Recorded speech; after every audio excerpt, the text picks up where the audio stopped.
आज हूँ आंतर्जातिक जोग दिवस।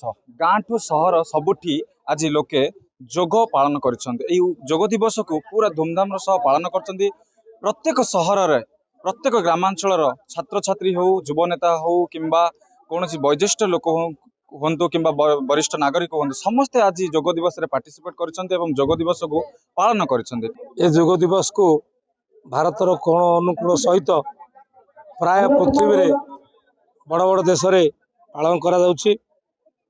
ए अवसर में आमे भंजनगरवासी उपजिलापाल दायित्व रे शैव पीठ बेलेश्वर ठारे हजार हजार आग्रही जोग को पालन कलु। जोग द्वारा प्रथम मनीषर शरीर स्वास्थ्य रहे। ये जोग हजार हजार वर्ष तलर पुराणा कथा।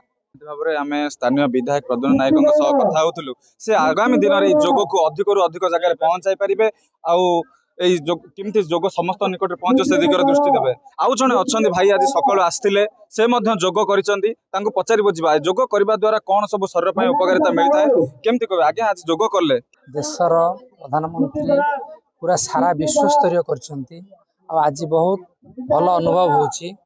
माननीय विधायक श्री प्रयुक्त प्रद्युम्न नायक सब कलेक्टर महोदय बीडीओ महोदय तहसीलदार महोदय आनुकूल्य आज सरकारी प्रोग्राम होता ये जोग करके बहुत निजको आश्वस्ति अनुभव करुँ। अवसर प्राप्त जन पीटी सार पचार सार कौन कहे जोग करने द्वारा लोके केते बेनिफिट पाते जोग करने प्रतिदिन करने आवश्यकता रही लोक आपण प्राण सहित शरीर एवं मन ए दुटा को जोग करवा ही हूँ जोग।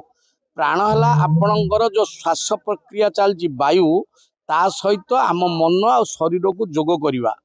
तेणु प्रत्येक दिन आमर जो 32,000 फुसफुस रे 32 प्राय 32,000 जो खोप अच्छी ता भितर आमर दैनंदिन जीवन में जो आम नॉर्मल श्वासक्रिया कर अप टू 7,000 पर्यंत ही खोप पर्यंत वायुमंडल वायु जाई पहुंची पार्छ। अन्य जगह महिला जमी जाऊँगी ये जोग प्राणायाम आसन आपणकर एक्सरसाइज खेलकूद करने द्वारा श्वासक्रिया वायु आपण फुसफुस अधिक टू अधिक खोप भितर पहुंची से महिला को सफा करले आम दैनंदिन जीवन हो बा जीवन शैली हो कि आम बयस सीमा हो सबू लाभवान होगा। आम भंजनगर बेलेश्वर पीठर राजेश कुमार पंडा ओटीवी।